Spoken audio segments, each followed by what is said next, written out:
the mainstream media obsesses over the Republican speaker chaos, they're just as happy to ignore a far deeper divide among the Dems.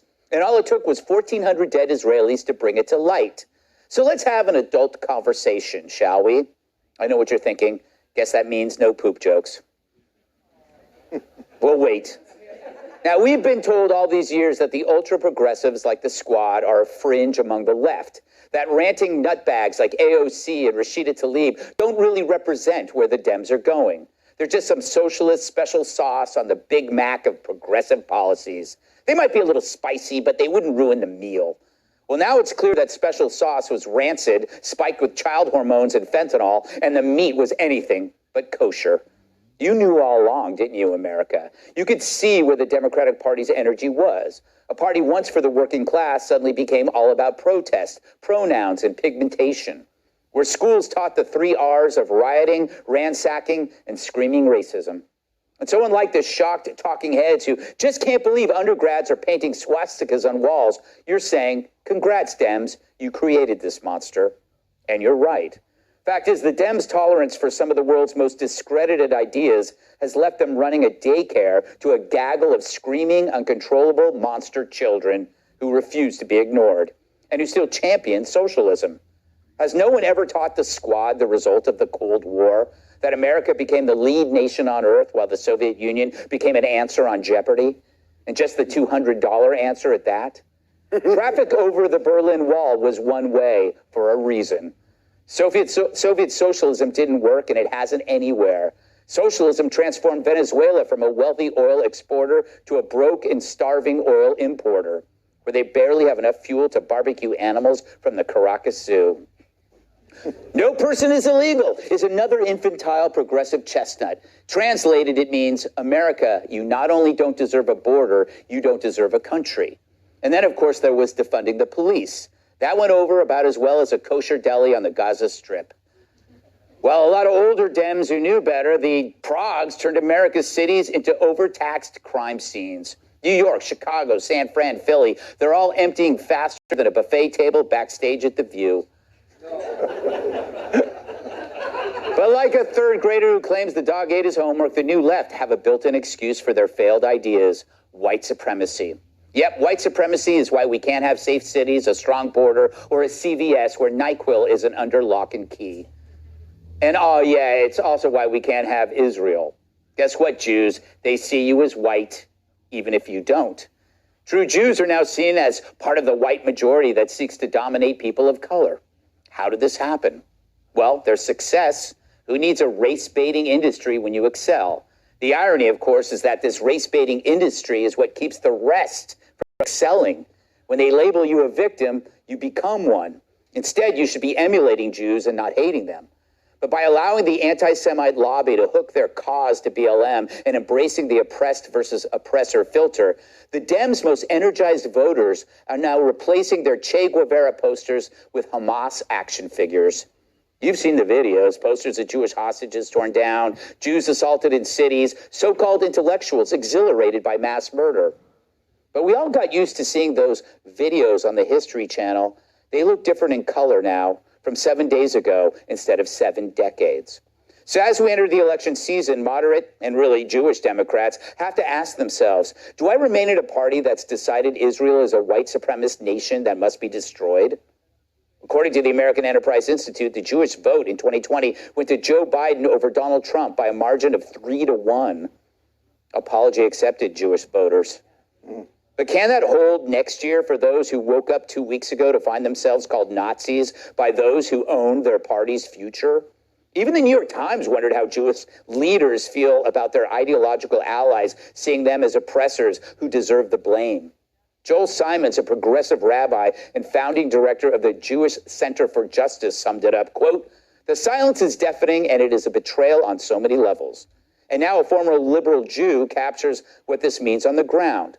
Journalist Barry Weiss recently wrote about a political reawakening and the mass emergence from a woke slumber. And she points to a Democrat venture capitalist who admitted what we already knew. Trump's looking better and better. As a Democrat who has been left homeless, who is now definitely in the center, but probably leaning increasingly right. I'm left yet again with an appreciation, despite the messenger of the message of the Trump administration, because what those guys did was pretty incredible in hindsight. Yeah, it was incredible for a bunch of Russian spies. But the fact is, the further we get away from Trump's previous presidency, the closer he gets to the next one. Wise adds, quote, when Black Lives Matter organizations are lionizing Islamist terrorists by posting a paraglider logo, you'd be a fool not to reassess things. So Dems, that ominous sound you hear in the distance, it's not Eric Swalwell farting. It may be the great reassessment, as Jewish voters find themselves targeted by the same frenzied left who have pulled down statues, burned down cities, and attacked the police. Will they stick with the rabble who sees them as just another white monster, who hates them for being a marginalized group that unmarginalized itself? Or will they jump to the party that has its own share of nuts, but at least believes in borders and law and order, and yes, believes that Israel has a right to exist without being subjected to mass murder? My advice to them would be, get out. Come here, the water's fine, and it's safe. Let's welcome tonight's guests. Fans who see his act can write off their tickets as a charitable donation. Founder of the LoftusParty.com, Michael Loftus. She's so sassy, she'll make you gassy. Fox News anchor Julie Banderas. If you don't honor his wishes, you'll swim with the fishes. Former mob capo and now author and motivational speaker, Michael Francis. And he invented time travel by knocking someone into next week. New York Times bestselling author, comedian, and former NWA world champion, Iris. You know, Loftus, as a homeless lesbian abandoned by society, and raised by wolves. yes, what advice could you give to Jewish leaders who feel abandoned by their left-wing allies? I say, keep standing up. Don't lose faith. Keep standing up for what is right, because eventually reality comes pouring in, and that's what's happening to these journalists, right? Who are just like, oh my goodness, yep, Trump was right.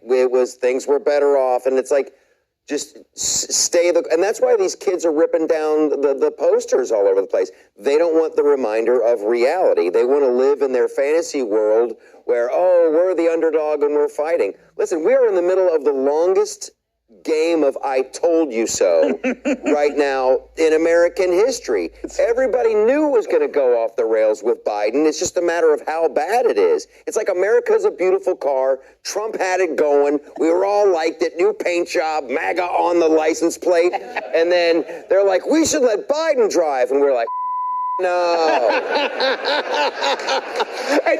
Right? Yeah, and he's parking in Ukraine, got dead hookers in the back, there's cocaine everywhere. It's so true. And it's like, we can't let Trump drive. He's so rude. Right? He's He like, honks a lot. He honks a lot. We have the barely comatose dude to drive. Right? I got documents here. Hunter, keep it down. Put the gag back in her.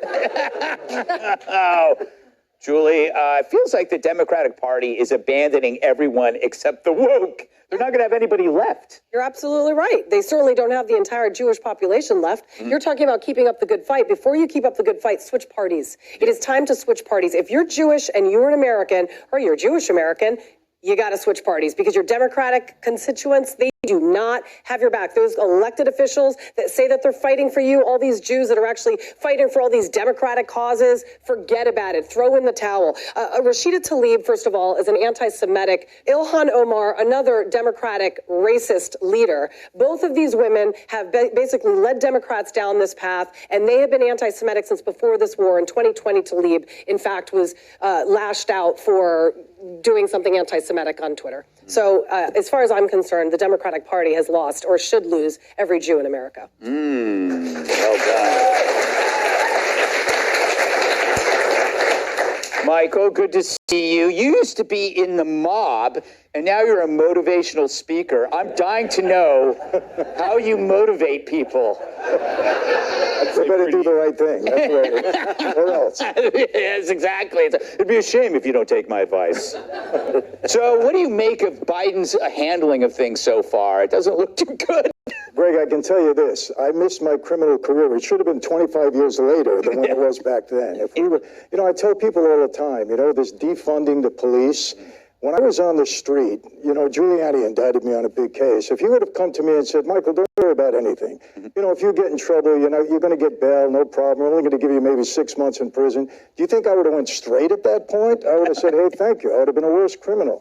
I just cannot understand for the life of me what these people are thinking. Yeah. I mean, you know what it is too? I'm married to a Mexican woman, 38 years, her and I. The Latinos are starting to understand it. I have many African-American friends. They're starting to see it. Now, unfortunately, we had to have a war in Israel. They're starting to see it. This is all crazy stuff, man. Yeah. Everybody's coming around. So Giuliani indicted you, right? Yes. And he wrote the foreword to your book.